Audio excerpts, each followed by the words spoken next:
Begini pertanyaannya adalah begini. Siapakah dua saksi Allah pada ayat Wahyu 11:3?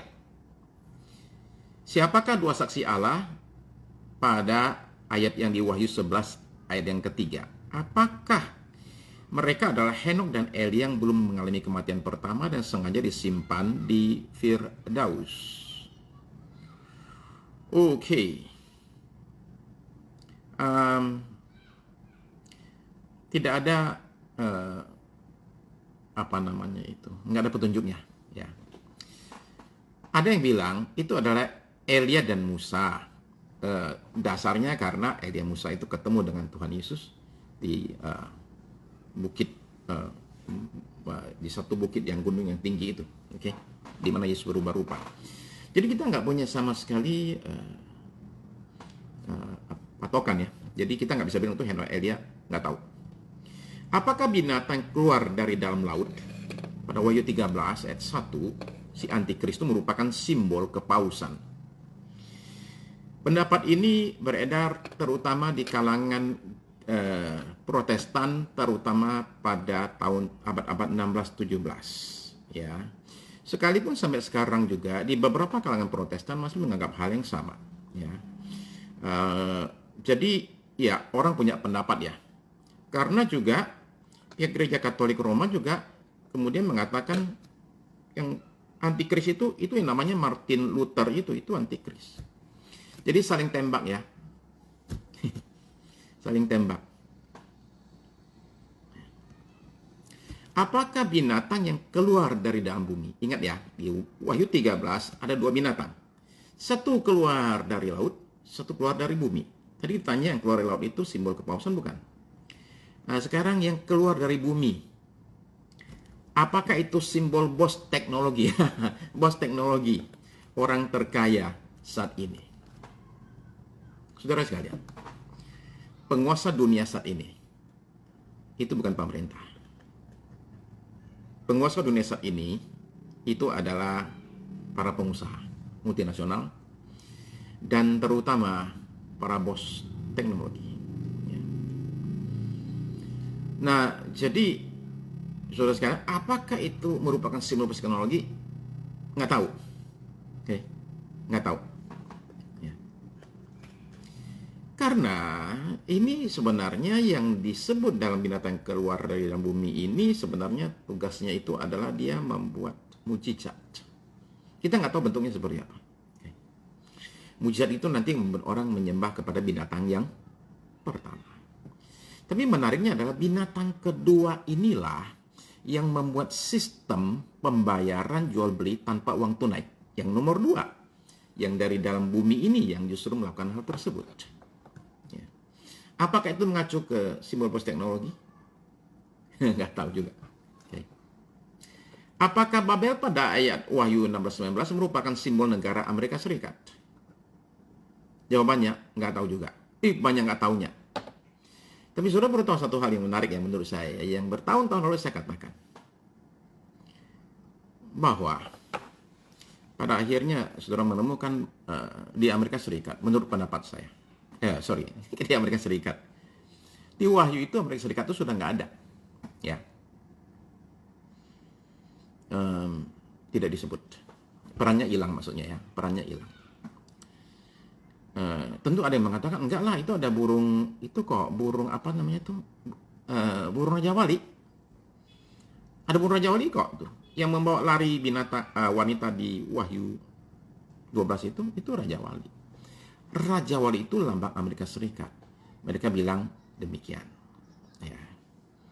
Tapi ya lambang Raja Wali banyak juga negara. Indonesia juga Raja Wali kok. Ya. Burungnya sama aja, cuma sebutannya Garuda. Jadi apakah Babel pada Wahyu 16-19 membawa simbol negara AS? Saya tidak terlalu yakin. Tapi saya yakin satu hal. Peranan Amerika Serikat di akhir zaman akan sangat amat mengecil sekali. Pasal 5. Apakah sangkakala ke-6 Wahyu 16 dengan 20.000 laksa pasukan berkudanya lebih baik diasumsikan berlangsung bersamaan dengan cawan murka yang ke-6? Sehingga pertempuran terjadi di Armageddon. Menurut saya tidak demikian, Pak. Karena kalau demikian berarti ini asumsinya adalah bahwa sangkakala, cawan dan sangkakala dan cawan itu munculnya bersamaan. Saya berpendapat tidak bersamaan. Saya berpendapat itu nyusul. Kenapa nyusul? Karena sewaktu sangkakala yang rusak itu semua sepertiga, sepertiga, sepertiga, sepertiga, sepertiga. Tapi di cawan yang rusak itu semua full.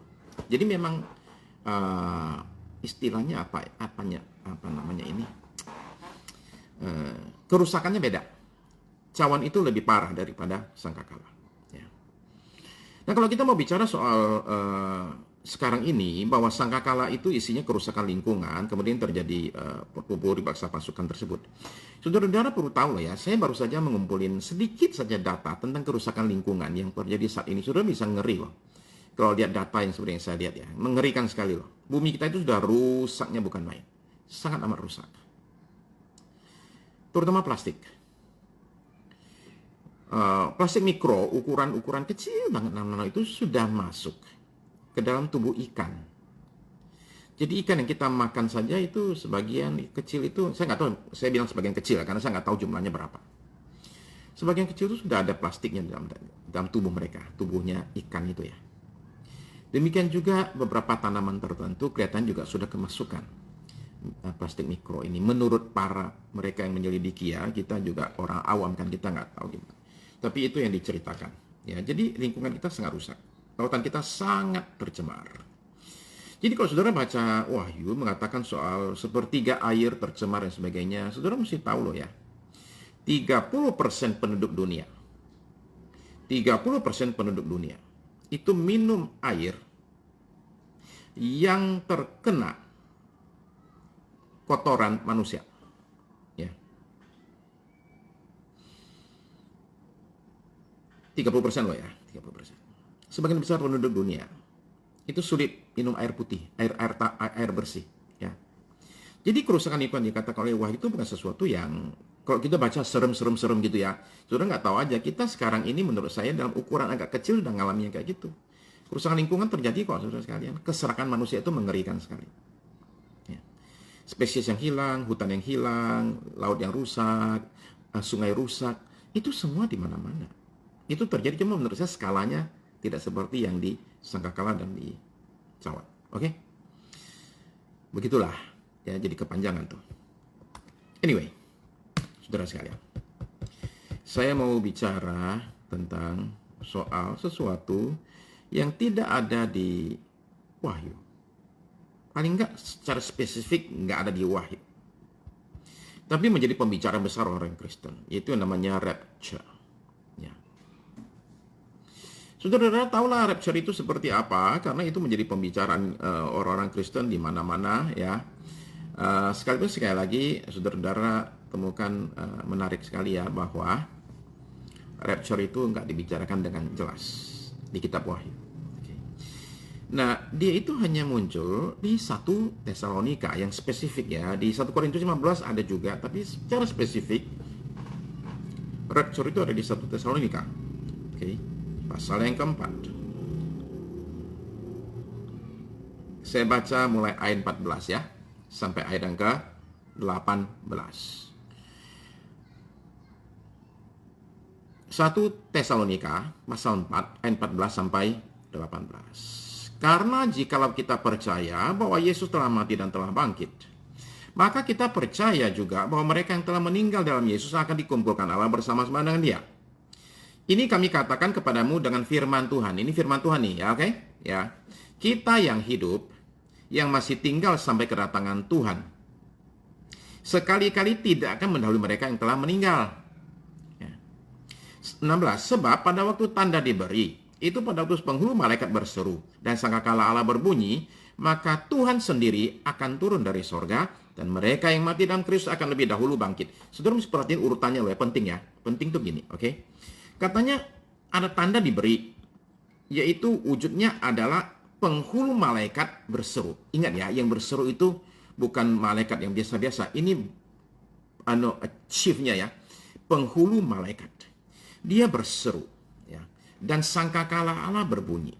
Nah, sangkakala berbunyi, mereka berseru, itu jelas otomatis. Salah satu komentator kita mengatakan bahwa 1 Tesalonika pasal 4 ayat 16 adalah ayat paling ribut seluruh Alkitab. Ini ayat paling ribut karena malaikat penghulunya, malaikatnya teriak, kemudian sangkakala Allah berbunyi. Ketika itu terjadi, maka Tuhan sendiri akan turun dari sorga. Lalu perhatikan, mereka yang mati dalam Kristus akan lebih dahulu bangkit. Orang yang sudah meninggal dalam Tuhan bangkit dulu. 17. Sesudah itu, kita yang hidup yang masih tinggal akan diangkat bersama-sama dengan mereka dalam awan menyongsong Tuhan di angkasa. Ya, jadi kita akan diangkat bersama-sama dengan mereka. Mereka itu siapa? Orang yang sudah meninggal itu dalam Tuhan. Jadi mereka akan bangkit dahulu, terus kita yang masih hidup nyusul. Bareng-bareng menyambut Tuhan di angkasa. Demikianlah kita akan bersama-sama selamanya, bersama-sama dengan Tuhan. 18. Karena itu hiburkanlah seorang akan yang lain dengan perkataan-perkataan ini. Oke, itu dasarnya rapture. Kalau saudara mau ayat tambahannya itu ada. Yaitu di 1 Korintus pasal yang ke-15. Ayat 51 sampai ayat yang ke-52. Ya. Oke.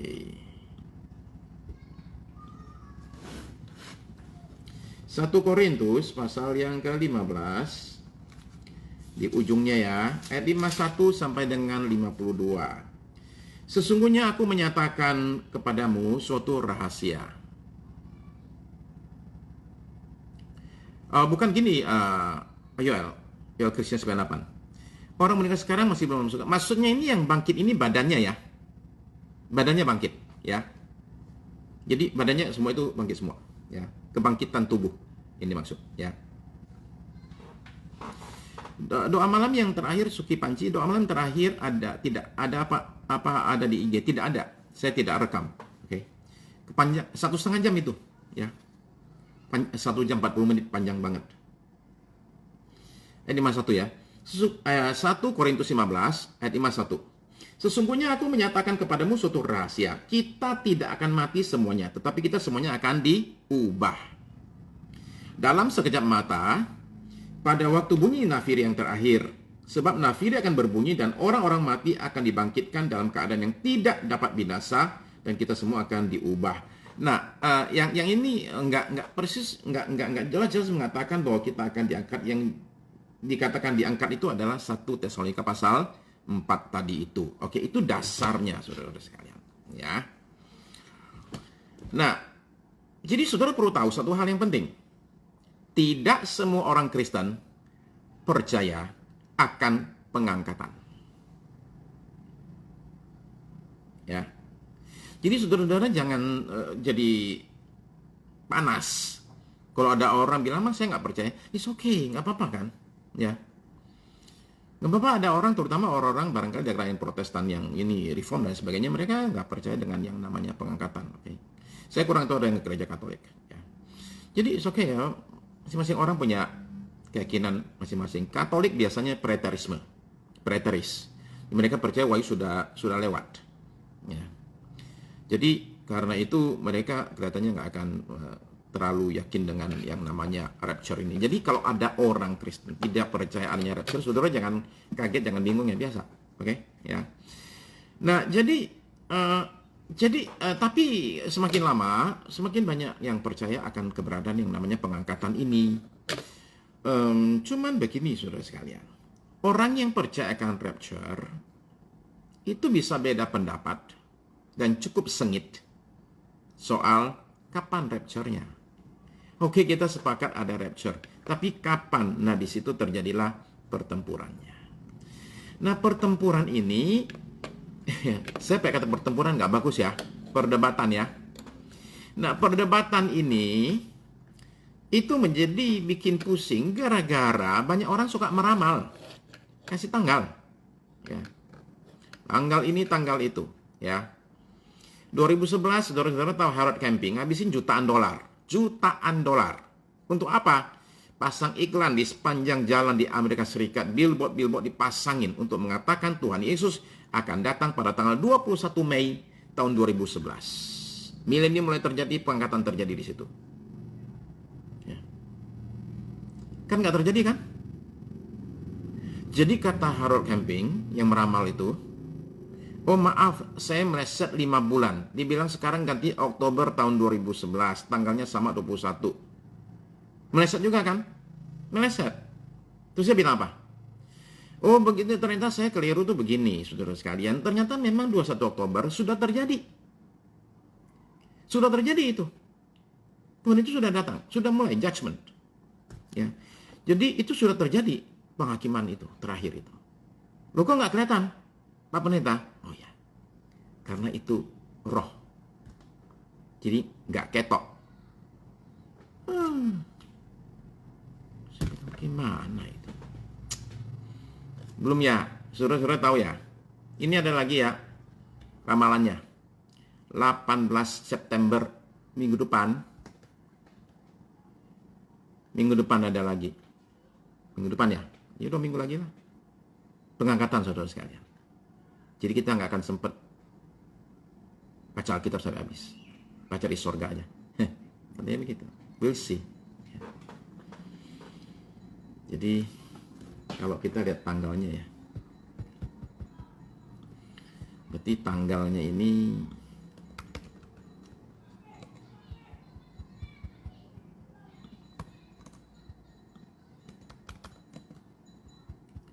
berarti saudara sekalian 18 September itu hari Jumat loh. Pas kita ada siaran. Ya, asik loh. Jadi lagi siaran, tiba-tiba saudara melihat saya naik. Aduh ya. Asik. Nah, saudara-saudara makanlah, saudara, apa yang saudara rasa enak banget, saudara makan deh ya. Nah, gitu ya.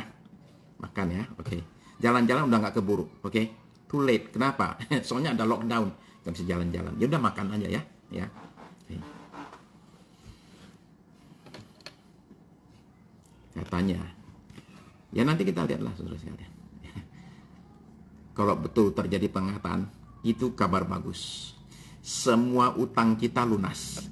Yes, semua utang kita lunas. Jadi saudara-saudara sekalian, jangan lupa bawa parasutnya. Habis naik turun lagi soalnya. Oke. Luar biasa. Karena kita ini apa namanya, kalau mau kredit sekarang kredit ya. Dan nggak usah bayar soalnya 18 September udah diangkat. Jangan nanti jangan saudara bilang saya suruh saudara utang-utang ya, jangan ya. Oke. Jangan begitu ya. Enggak, oke. Aduh, jangan sampai begitu, Bu. Jangan-jangan katanya Pak Kirno tetap IG live sendirian, yang nonton nggak ada, pada naik semua. Adakah kemungkinan itu? Ada sih, ada. Siapa tahu. Bisa terjadi, bisa. Jadi begitulah saudara-saudara sekalian. Kita sih, ya saya nggak tahu. Bawa Indomie 1 dus, Bu. Ya. Bawa Indomie 1 dus. Ya. Tanggal 3 aja makan-makan. Bener juga lah ya, boleh juga sih kita begitu ya. Tanggal 13 kita makan-makan ya. Kemudian kita bawa bawa 1 bungkus Indomie ya. Saya rasa 1 bungkus ya, kalau bawa Indomie sampai sorga tuh bisa jadi bikin sorga jadi hilang damai loh. Kenapa? Bayangin cuma 1 dus. Cuma 1 dus, mau diapain itu? Malaikat ikut makan soalnya. Pak Sanito nanya, apakah Wahyu 1 ayat 7 bukan menggambarkan rapture?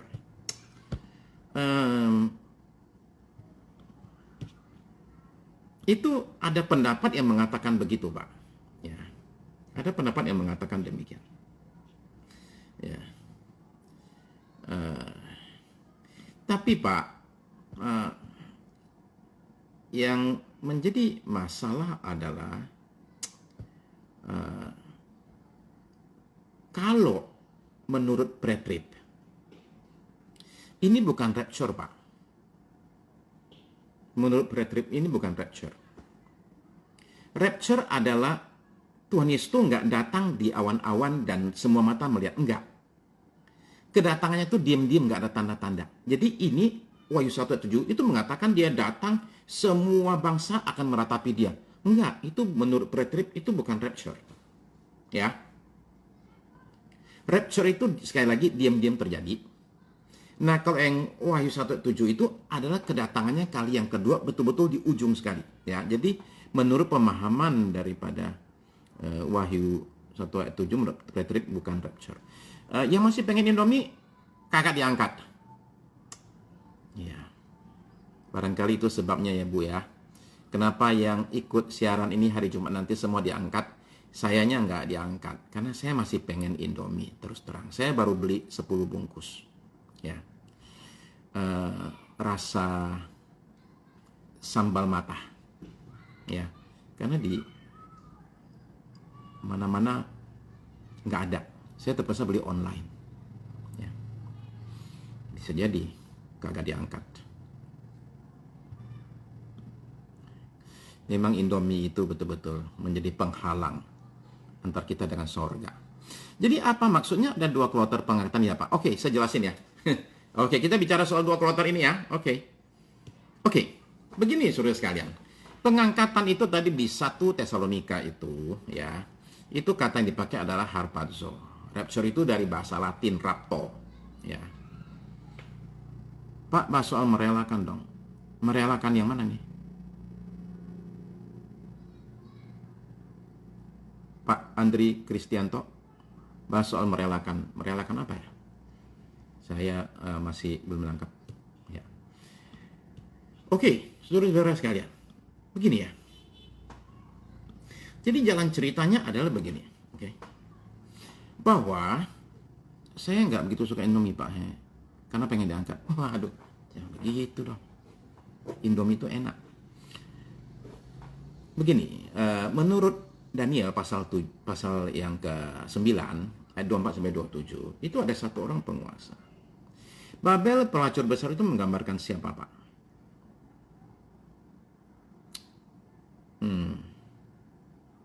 Sekali lagi kita nggak punya suatu pendapat yang jelas. Macam-macam pendapatnya itu, ya. Jadi Martin Luther juga mengatakan pelacur besar itu adalah sistem kepausan. Ya, saling tuding lah ya. Kemudian Babel itu, Babel itu satu kota besar. Ya. Suatu pusat perdagangan dunia. Ya. Yang kemudian hancur. Di Wahyu pasal yang ke-17 atau 18 ya. Oke, 17 18. Jadi dia hancur ya kota dagang itu, kota dagang dunia itu. Ya. Nah, kota apa itu? Kita nggak tahu. Ya. Kemarin orang bilang New York serangan itu 9/11 itu ya, tapi bukan. Ya, itu hanya gambaran seperti demikianlah nanti terjadi pada ukuran skala yang lebih besar. New York kemarin masih terlalu kecil, ya, bukan sesuatu yang menghancurkan New York karena New York bangkit lagi. Tapi saya percaya akan ada lagi satu kota, kita nggak tahu, New York, London, Shanghai, atau kota manapun juga, ya alami suatu kehancuran kota dagang dunia. Ya. Jadi Babelnya satu kota, pelacur besar itu, pelacur besar itu, oke. Pelacur itu duduk, katanya, pada 7 gunung. Jadi, orang bilang, kota yang 7 gunung, itu namanya Roma. Dibangun di atas 7 bukit. Jadi itu bicara soal Roma. Maka orang bilang itu Uni Eropa. Uni Eropa itu dibukanya, digagasnya di Roma. Oke. Tapi ada yang mengatakan, look, Yerusalem itu juga dibangun di atas 7 bukit. Jadi itu Yerusalem. Kita nggak tahu. Oke. Babelnya kota dagang, kota besar. Pelacurnya ini, kita nggak tahu. Ya. Jadi maksud naga itu iblis, instansi negara yang mau dimaksud itu atau apa ya? Naga itu naga itu kan jelas iblis, ya, jelas iblis. Karena dia sampai naik ke surga berperang dan lain sebagainya. Saya rasa dia bukan instansi negara, juga bukan wujud manusia, bukan. Ya, antikris yang wujudnya manusia, direkrut oleh si naga itu. Nah, jadi saudara sekalian, ini ada masa 7 tahun nih. Terjadi suatu perjanjian antara tokoh ini dengan Israel. Ya. Perjanjian itu berlaku selama 7 tahun. Nah, di tengah-tengah masa 7 tahun itu, 3,5 tahun, dia itu yang saya katakan minggu lalu. Anti itu punya 2 arti. Anti pertama artinya pengganti. Jadi anti Kristus artinya menggantikan Kristus. Anti punya arti yang kedua, yaitu lawan. Jadi kalau saudara melihat 7 tahun itu dibagi 2 bagian. Di bagian pertama, anti Kristus itu adalah pengganti Kristus. Dia membawa perdamaian. Tapi di bagian kedua, dia menjadi lawan Kristus. Nah, jadi di tengah-tengah 7 tahun itu dia berubah. Lalu kemudian di ujung daripada masa 7 tahun itu, ya. Nah, sorry sebelum itu, ini kan 7 tahun bagi 3,5. Nah, 3,5 tahun yang pertama kan dia lumayan baik.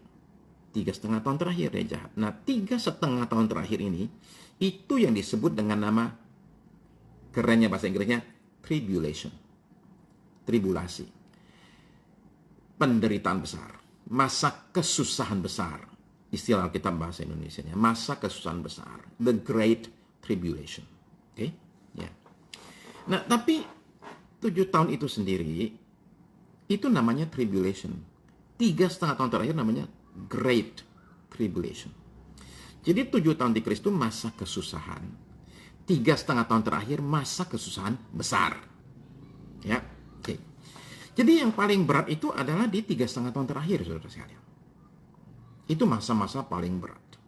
Ya, di mana ada banyak hal yang terjadi berupa aniaya dan lain sebagainya. Oke, itu di 3,5 tahun yang terakhir itu. Jadi konsentrasi kita di 3,5 tahun yang terakhir ya. Oke, ya, oke. Nah, oke. Lanjut. Kapan pengangkatan terjadi? Ada paling gampang ya. Sekali lagi, saya bikin segampang mungkin. Ada 3 teori. 1, persis di awal 7 tahun terjadilah pengangkatan. 2, persis di tengah-tengah 3,5 tahun terjadilah pengangkatan. 3, di ujung 7 tahun terjadilah pengangkatan. Oke? Oke, ini namanya pre. Ini mid. Ini post. Pre-tribulation, pre-trib istilahnya, mid-trib, post-trib. Untuk orang yang sudah meninggal, apa sudah mengalami penghakiman? Belum. Ya. Belum. Nanti penghakiman itu yang akan terjadi nanti itu di akhir. Nanti saya tunjukin gambarnya ya, ada gambarnya. Oke, ya. Jadi pre, mid, post. Pre-trib, mid-trib, post-trib. Oke? Nah, saudara-saudara sekalian begini. Oke. Ini yang pre-trib dulu ya, pre-trib. Oke, pre-trib. Sekarang lihat gambarnya ya. Ini menjawab pertanyaan dari Lilisya 777. Oke.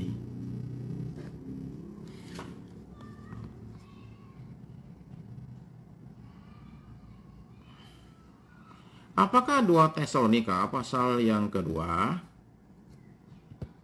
ayat 7 dan 8 itu bicara tentang pengangkatan?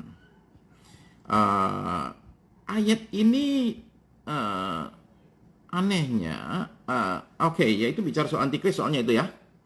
Oke, pasal 2 itu ya. Nah, menurut pemahamannya Mid-Trib ya.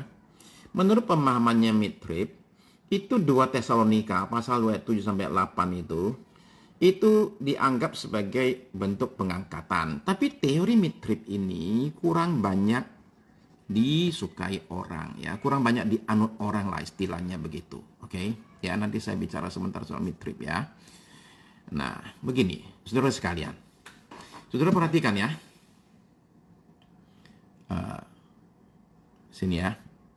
Kok jadi itu ya, heran, nggak boleh. Oke, begini. Ini Tuhan Yesus disalibkan, ya. Mulailah dengan masa gereja. Masa gereja ini terus sampai di second coming. Jadi ini first coming, ya, salib. Ini second coming. Oke, masanya berapa tahun? 2000 tahun lebih. Nah, 7 tahun terakhir ini itu yang orang sebut masa antikris atau masa kesusahan. Jadi pengangkatan terjadi kapan? Menurut orang-orang menganut pre-tribulasi, itu akan terjadi persis sebelum 7 tahun itu. Kita sudah diangkat, ya, naik kita itu. Nah, nanti jadi Tuhan Yesus itu akan datang, ketemunya di tengah-tengah di sini, di awan-awan. Ya, jadi Tuhan Yesus turun tapi cuma setengah jalan, sampai di awan-awan. Terus kita naik nih. Nah, oke, ketemu, terus naik, bareng-bareng naik. Oke, setelah naik sampai ke atas, 7 tahun kemudian kita bareng-bareng Tuhan Yesus datang turun. Itu yang namanya second coming itu. Setelah itu ada masa namanya 1000 tahun damai milenium yang akan ditutup dengan penghakiman terakhir. Ya, begitu ya. Itu teori yang pertama. Oke. Bagian atas nggak kelihatan. Kelihatan nggak sekarang, Bu? Ibu Mulia Abigail tanya, teori yang Bapak anut pre-mid atau post? Nanti saya ceritain di akhir ya, gimana pandangan saya. Ya. Ya, pesta anak domba itu adalah second coming-nya, Bu. Persis di sini. Second coming pesta anak domba di sini, oke? Ya. Nah, sekarang saya tunjukkan mid-trip. Oke, mid-trip itu begini. Mid-trip itu mengatakan pengangkatan terjadi di tengah-tengah 7 tahun di Kris itu. Oke. Nah, supaya saudara-saudara tahu begini ya. Soalnya pertanyaan dari rekan saya Miki adalah apakah 2 Tesalonika pasal 2 ayat 7 sampai 8 bisa dianggap sebagai suatu pengangkatan itu. Itu dulu saya diajar gitu, bro. Saya diajar oleh guru saya yang dulu bahwa itu adalah namanya mid-trip. Tapi pandangan mid-trip ini sebenarnya kan adalah pandangan pre-trip yang digeser aja gitu. Ya. Berarti 7 sangkakala 7 murka itu terjadi dalam 7 tahun itu ya, Pak? Nah, ini pertanyaan yang bagus sekali. Kita ini nggak tahu, Ibu Puspa. Sebenarnya satu sangkakala itu berapa tahun, berapa lama, berapa bulan, berapa minggu, kita nggak tahu. Maka kita nggak bisa tahu apakah 7 itu terjadi dalam 7 tahun itu atau enggak. Oke.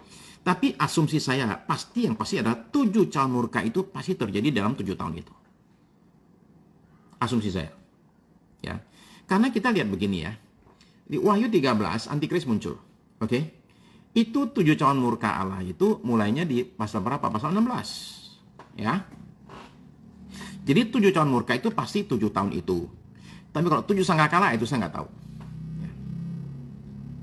Oke ya. Jadi mid-trip itu mengatakan persis di tengah-tengah 3,5 tahun itu naik. Nah, sekarang pertanyaannya, kenapa persis di tengah-tengah 3,5 tahun?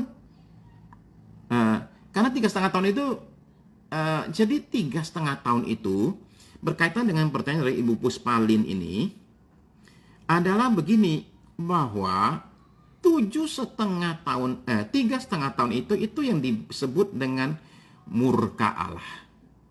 Jadi orang Kristen nggak kena murka, dia naik ke atas, oke? Nah, lewat dia, lolos dari murka, oke?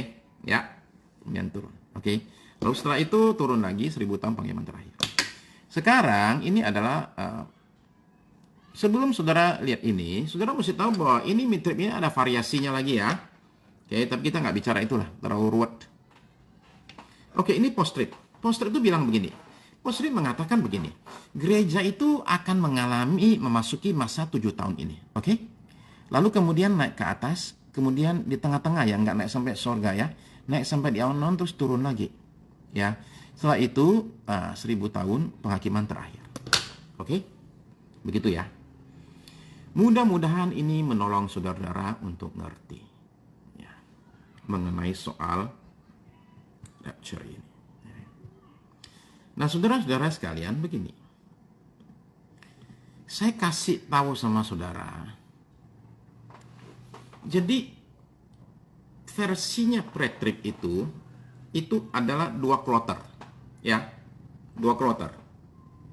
Versinya mid-trip, 2 kloter. Versinya post-trip, 1 kloter. Naik, langsung turun. Versinya pre-trip adalah 2 kloter tadi, bedanya 7 tahun. Kloter 1, 2, beda 7 tahun. Menurut mid-trip, kloternya itu bedanya adalah 3,5 tahun. Nah, menurut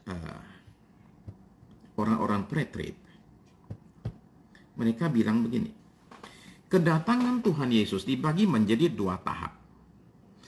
Tahap pertama itu diam-diam, nggak pakai tanda sama sekali. Tahu-tahu, kita hilang. Ya, tahu-tahu kita hilang. Jadi barangkali ada lihat filmnya Left Behind ya. Orang lagi nyetir, tahu-tahu cuma tinggal bajunya aja. Orangnya sendiri hilang. Oke.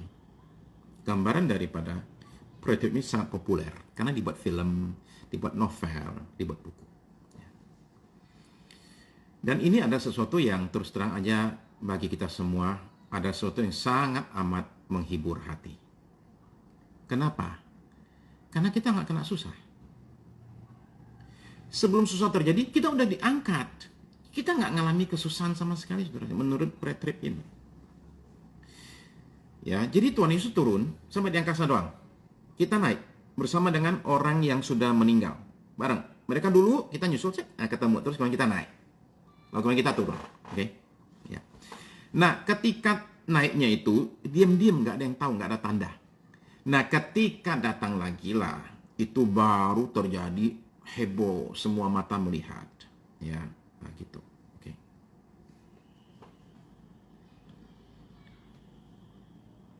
Nah, dasar daripada pre-trib juga adalah 1 Tesalonika pasal 1 ayat 10. 1 Tesalonika pasal 1 ayat 10. Dan untuk menantikan kedatangan anaknya dari sorga yang telah dibangkitkannya dari antara orang mati, yaitu Yesus yang menyelamatkan kita dari murka yang akan datang. Jadi mereka mengatakan, loh, ini buktinya kita akan diselamatkan dari murka yang akan datang. Ya. Saya punya pendapat bisa aja maksud ini adalah neraka, bukan masa kesusahan besar.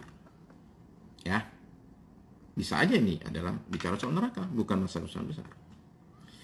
Wahyu pasal 3 ayat 10. Ini dianggap salah satu ayat yang kuat untuk mendukung bahwa kita nggak akan alami kesusahan. Wahyu 3 ayat 10. Karena engkau menuruti firmanku, ini kepada gereja di Philadelphia. Karena engkau menuruti firmanku untuk tekun menantikan aku, maka aku pun akan melindungi engkau dari hari pencobaan yang akan datang atas seluruh dunia untuk mencobai mereka yang diam di bumi. Jadi, karena jemaat di Philadelphia itu tekun menantikan Tuhan, maka Tuhan akan melindungi mereka dari hari pencobaan yang akan mendatang atas seluruh dunia untuk mencobai mereka di bumi. Okay. Lalu berikutnya, kata gereja sudah hilang sejak Wahyu pasal 4. Ketika Yohanes naik ke atas, semenjak itu udah nggak ada kata gereja. Yang ada adalah kata orang pilihan atau orang suci, orang kudus. Ya. Gereja udah nggak ada, gereja udah diangkat soalnya.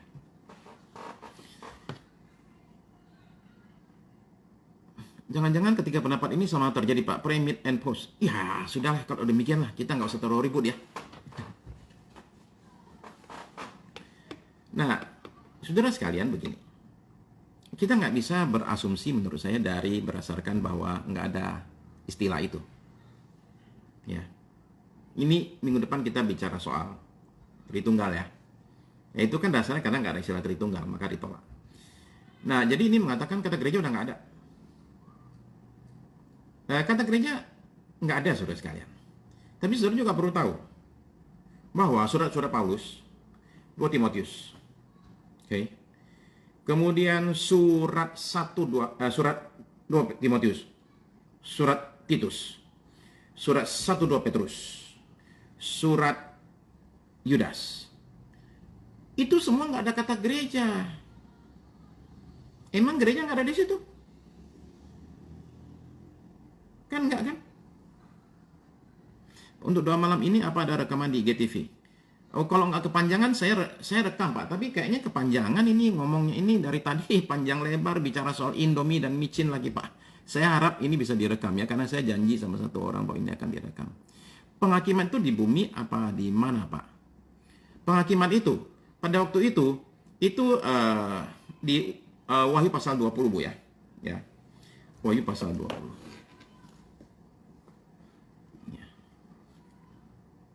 Wahyu pasal 20. Ya. Tempatnya itu nggak disebut. Ya.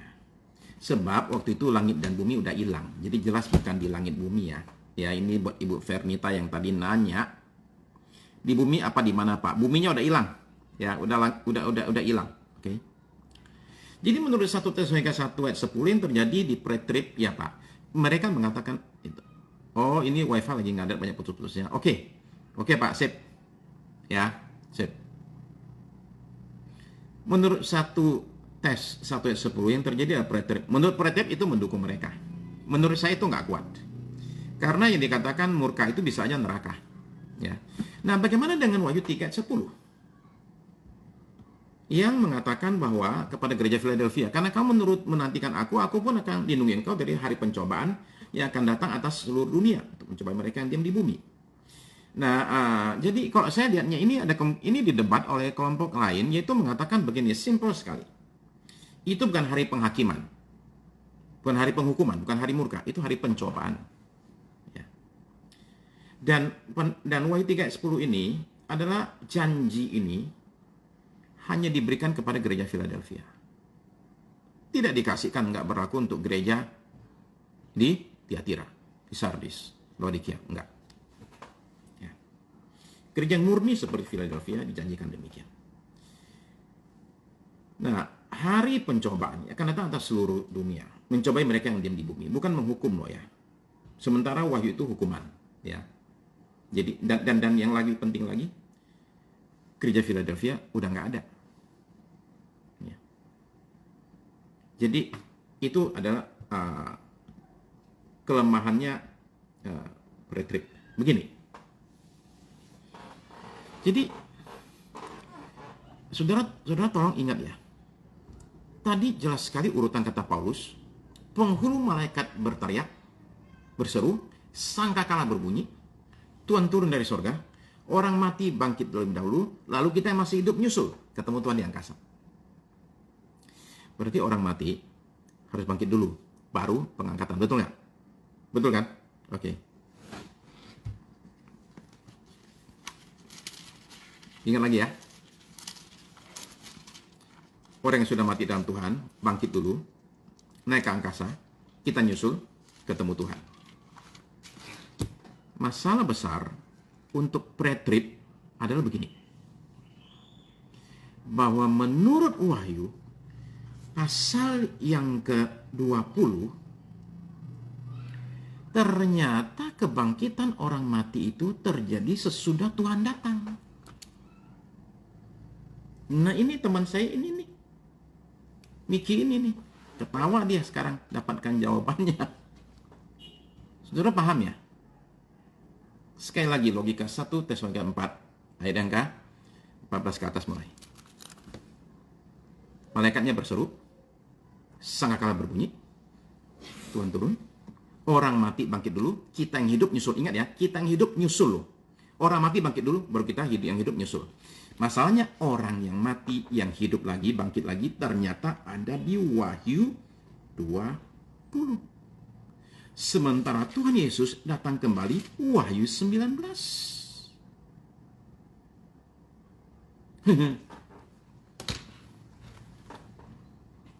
Pak Hari, Bapak jangan terlalu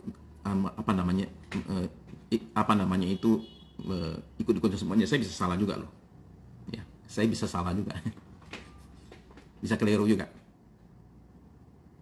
Pak, akal pengangkatan apa artinya sudah tidak ada lagi Roh Kudus di dunia? Tapi orang Kristen tertinggal masih bantu Roh Kudus, apa ada pada dirinya, Pak? Nah, ini lagi contoh ya, contoh. Oke, ini contoh kayak gini. Kalau pengangkatannya di awal 7 tahun, oke, ya toh, ya, kesimpulannya nggak ada lagi orang Kristen di dunia. Kristennya udah diangkat semua. Ada orang Kristen yang tertinggal katanya, tertinggal, oke, yang tertinggal ya, left behind istilah filmnya itu. Dan kita nggak tahu kriterianya apa. Kenapa sih left behind? Orang Kristen tertinggal masih dibantu Roh Kudus yang ada pada dirinya, Pak. Iya, masih ada Roh Kudus. Kenapa? Kenapa kita tahu masih ada Roh Kudus? Simpel sekali. Dalam masa-masa 7 tahun Antikris itu ternyata masih ada orang yang bertobat. Pertobatan hanya terjadi karena satu pribadi yang bekerja, Roh Kudus, itu aja, simple. Jadi Roh Kudus masih ada nggak? Masih ada. Tapi saya dulu diajar, Roh Kudusnya udah diangkat. 3,5 tahun. Udah diangkat. 2 Tesalonika pasal 2, 7 dan 8. Yang menghalangi itu Roh Kudus. Roh Kudus diangkat, bebaslah itu antikris tersebut. Jadi nggak ada Roh Kudus katanya, saya nggak percaya itu. Ya. Saya bilang nggak. Roh Kudus tetap ada. Buktinya apa? 3,5 tahun itu masih ada orang bertobat. Roh Kudus masih bekerja. Oke? Nah, oke. Kalau 1000 tahun itu apa, Pak? 1000 tahun itu adalah masa ketika Tuhan Yesus. Nah, ini pertanyaan lagi nih. Saya perlu jawabnya agak panjang untuk Yoel Christian. 1000 tahun itu apa, Pak? 1000 tahun itu adalah satu masa damai. Kenapa masa damai? Karena setannya diikat. Setan ditangkap, diikat, ya, di satu lubang besar selama 1000 tahun. Jadi 1000 tahun itu nggak ada setan. Itu ada dicatat di Wahyu pasal 20. Jadi 1000 tahun itu damai banget. Ya. Nggak ada setan. Ya. Oke. Jadi sebelum Tuhan Yesus benar-benar turun ke dunia, kita tinggal di bumi baru dulu ya Pak. Enggak begitu Bu. Ingat sekali lagi, Tuhan Yesus datang ke dunia Wahyu 19. Langit baru, bumi baru itu baru ada di Wahyu 20 bagian terakhir dan Wahyu 21. Jadi Tuhan Yesus datang dulu, baru bumi baru. Ya, begitu ya. Nah begini saudara sekalian. Istilah di 1 Tesalonika 4 ayat 17, kita menyongsong Tuhan di angkasa. Menyongsong di angkasa dipakailah istilah ya yang sebenarnya bahkan diakui oleh pendukung pre-trib. Ya, 2 saksi itu terangkat di MIT, betul. Ya, itu betul. Wahyu 22 ada kata Tuhan Yesus? Nggak ada Bu. Itu ada kedatangan Tuhan Yesus. Oh, yang itu. Oke, yang ayat 6 ke atas itu. Oke. Iya. Ya. Itu judulnya saja, Bu. Ya, judulnya saja. Ya. Setelah selesai penglihatan semua itu, ingat ya, ini penglihatan sudah selesai, oke? Sudah selesai pada waktu ayat 6. Jadi Ibu bacanya tuh mesti gini. Kejadian semua sudah selesai pada 22 ayat 22, ayat yang ke-5. Ayat 6 itu sudah komentar aja. Oke, saya akan bahas pada hari Jumat depan ya. Jumat depan saya akan bahas soal ini. Ya, ujung daripada semua ya, supaya kita tutup dengan rapi. Okay. Saat pengangkatan, apakah orang yang telah meninggal masih mengenal kita, Pak? Saya rasa masih. Ya, saya rasa masih. Ya. Mengenal itu. Ya. Pak Sanito nanya, apa ada perkawinan di masa 1000 tahun damai, Pak? Waduh, ini pertanyaan yang sulit sekali itu. Apakah masih ada perkawinan?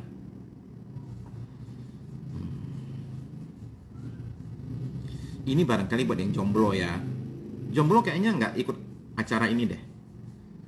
Ya. Jomblo ikutnya yang lain. Ya, ada penelitian lain yang bicara soal cara mencari jodoh dalam masa-masa COVID. Ada nggak perkawinan di masa 1000 tahun damai? Saya nggak tahu, Pak. Benar-benar itu pertanyaan bagus juga. Ya. Ada nggak ya? Saya nggak tahu. Ya. Oke, sekali lagi kembali ke soal menyongsong Tuhan di angkasa. Istilah menyongsong itu adalah begini loh. Saudara-saudara tahu kan kalau presiden datang turun di bandara itu gubernur, panglima semua mesti ke bandara. Untuk apa? Jemput presiden turun ke bumi gitu loh. Masuk ke kota. Jadi itu namanya menyongsong. Jadi kita naik ke atas untuk bawa Tuhan Yesus turun. Oke. Jadi bumi baru itu untuk apa, Pak? Apa itu sorga? Bukan. Oke. Bedakan sorga dengan bumi baru itu ya. Bumi baru itu Yerusalem baru itu turun dari sorga. Jadi dia bukan sorganya. Oke. Dia turun dari sorga. Ya. Jadi ada lanjutannya nih. Ada kelanjutan hidup kita nanti tuh. Ya. Yang nggak tahu seperti apa. Ya. Begitu. Ya. Beda ya. Beda. Orang meninggal di Wahyu 20 berarti post-trib ya Pak? Tidak ada lagi orang meninggal di situ Bu. Meninggal itu semua 19 Bu. Jadi di Wahyu 20 itu ya itu sudah bicara. Oh sorry ya. Oke. Oh ya oke. Ngerti Bu. Ya. Begini Bu. Post-trib itu nggak ada kaitannya dengan orang meninggal. Ya. Post-trib itu artinya kita percaya Tuhan Yesus itu datang sesudah masa kesusahan besar. Itu namanya post-trib. Ya. Jadi orang meninggal bangkit di Wahyu 20 berarti post-trib ya Pak? Enggak. Sekali nggak ada hubungannya. Ya. Nggak ada kaitannya. Oke. Nah, sekarang saudara-saudara sekalian, saya tunjukkan. Oh, sudah saya tunjukkan ya. Oke. Saudara tahu bahwa ada orang tidak percaya dengan hal demikian ya. Oke. Yang namanya amilenial, mereka nggak percaya, nggak ada. Mereka percaya tidak ada rapture, nggak ada 1000 tahun damai. Sekarang udah 1000 tahun damai. Ya, udah damai. Cuma damainya secara roh saja. Nah, kita mesti ngapain saudara-saudara sekalian? Saya pendapatnya apa? Saya punya pendapat begini saudara sekalian. Oke, coba dengar baik-baik ya. Saya berharap kita alami pre-trib. Belum kesusahan, sudah diangkat. Tapi saya bersiap-siap untuk post-trib. Siapa tahu kita kena. Karena apapun ayat yang dimunculkan selalu bisa dibantah. Entah mau bicara pre-trib, mid-trib, post-trib, semua bisa dibantah. Ini saya lagi habisin buku yang 3 pandangan ini saling serang. Tunjukin kelemahan masing-masing. Ya. Jadi, saya berharap kita semua pre-trib. Tapi saya siap kalau post-trib. Ya. Begitu loh. Oke. Saya siap-siap demikian. Oh, ada jomblo ya. Oke. Baru bumi baru, betul. Oke. Sebentar ya, karena saya punya ini nggak scroll nih. Saya punya ini nih, punya apa namanya? Saya punya ini layar ini nggak scrolling. Jadi saya nggak lihat tulisan saudara-saudara semuanya. 1000 tahun masa damai maksudnya di bumi atau di sorga, Pak? Itu di bumi. Oke, itu di bumi. Begini, Pak Stevianto. Jadi kita ini maksudnya itu di rapture. Rapture itu kalau menurut post-trib itu adalah kita naik untuk menyambut Tuhan. Kayak tadi itu loh, presiden datang naik pesawat, para pejabat, gubernur, panglima, itu semua mesti ke bandara untuk apa? Bawa presiden masuk kota. Nah, kira-kira kayak gitulah. Ya, jadi kita naik ke atas buat bawa dia turun. Kalau menurut pre-trib, rapture itu ya kita di sorga. Ya.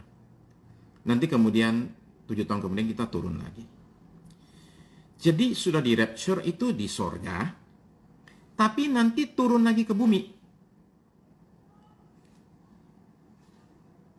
Kalau pre-trib ya. Kalau pre-trib itu sama positif sama, semua naik terus turun. Semuanya sama. Habis naik, rapture, turun lagi. Yang bedanya apa? Bedanya jedahnya. Kalau menurut pre-trib, naik sama turun bedanya 7 tahun. Oke. Menurut mid-trib, naik dan turunnya bedanya 3,5 tahun. Menurut post-trib, udah naik turun lagi. Begitu ya. Oke. Lebih enak pre-trib itu betul ya. Saya tidak yakin dengan mid-trib. Oke. Anak kecil gimana ya Pak? Ikut sama orang tuanya. Betul. Anak kecil tuh ikut iman orang tuanya. Ya. Anak kecil ikut iman orang tuanya. Nah, maka penting orang tua jaga iman. Nah, saudara-saudara sekalian. Jadi, kalau saya ditanya, saya posisinya gimana? Saya selagi persiapkan diri untuk post-trib. Tapi saya berdoa. Supaya pre-trib. Saudara tahu kata menghibur. 1 Tesalonika, pasal 4 ayat 18 tadi itu. Hiburkanlah seorang dengan yang lain dengan kata-kata ini. Saudara coba bayangkan ya. Coba bayangkan. Ada orang mau tanding tinju. Ya. Kita hibur dia. Hibur dia gimana caranya? Kasih tahu sama dia, kamu bisa kok. Lawan kamu itu sebenarnya nggak terlalu kuat-kuat amat. Kamu punya jurus yang hebat, kamu bisa kalahkan dia. Dan tenang ya, saya pelatih, oke? Pelatih yang paling hebat. Saya ada di belakang kamu. Saya akan ajarin kamu cara-cara supaya kamu bisa menang. Itu namanya menghibur. Ya. Wahyu 12:5. Ada salah satu ayat untuk mid-trib. Oke, ya. Bisa jadi. Tapi posisi mid-trib ini adalah posisi yang menurut saya paling lemah. Setelah saya baca argumentasi dari 3 pandangan ini, mid-trib itu paling lemah. Yang dikatakan anak kecil itu umur berapa ya Pak? Itu yang susah tuh. Kalau ikut organisasi gereja umur 12 tahun. Sudah boleh dibaptis soalnya. Nah, jadi saudara sekalian, menurut saya kita ini sedemikian rupa hidup. Kalaupun kita itu alami kesusahan, ya kita ini mesti siap. Orang pergi tinju, kita hibur dia. Artinya lu maju, lu pasti menang. Tapi umpama ya, kita tahu ternyata lawannya itu pertandingannya batal, nggak jadi. Nggak jadi. Kenapa? Karena lawannya malam itu makan Indomie terlalu banyak. Sehingga dia sakit perut. Ya, makanya banyak sekali itu. Dia tambahin micin lagi. Jadi karena itu dia nggak bisa. Oke. Jadi kita punya jagoan nih, udah pasti menang. Kenapa? Lawannya udah nggak muncul. Dia pasti juara. Itu masih perlu dihibur nggak? Menurut saya udah nggak perlu dihibur. Kalau ada pre-trip, menurut saya nggak perlu dihibur. Nggak perlu dikuatkan. Kenapa? Udah nggak akan kena kok. Justru yang perlu dihibur, dikuatkan tuh yang bakal kena. Jika post-trip mungkin banyak martir. Iya, betul sekali. Itu yang dinyatakan di Wahyu. Banyak martir. Kalau anak ABK gimana Pak ya? Apa dengan usaha anak kecil? Iya betul Bu. Karena secara secara intelektual kan mereka tidak seperti kita-kita. Jadi anak berkebutuhan khusus itu dianggap sama seperti anak kecil. Itu betul sekali. Ya. Kalau post trip, di mana posisi perjamuan anak domba Pak? Ya pas post trip itu, pas Tuhan Yesus turun kembali itu. Itu di Wahyu pasal 19. Tuhan Yesus datang, di situ terjadi. Ya, begitu. Diangkatnya di tengah-tengah masa aniaya, berarti bisa prediksi dong ya, kapan kira Tuhan Yesus datang, karena bisa. Ya betul, ya itu. Oke, ini benar, ya. Tapi ini satu ya Ibu Sri ya, yang dikatakan seperti pencuri itu untuk orang yang tidak berjaga-jaga. Itu jelas sekali ayatnya di 1 Tesalonika pasal 5. Dia bilang hari Tuhan datang seperti pencuri ketika mereka mengatakan damai, damai, damai. Tahu-tahu Tuhan datang. Karena mereka nggak tahu. Tapi kata ayat 5, tapi kamu nggak begitu. Kamu kan anak terang. Ya, jadi kamu bisa berjaga-jaga. Jadi buat orang-orang tidak dalam Tuhan, hari Tuhan datang seperti pencuri. Bagi orang dalam Tuhan, hari Tuhan tidak datang seperti pencuri. Bahkan Tuhan ngajar kita, ini tanda-tandanya.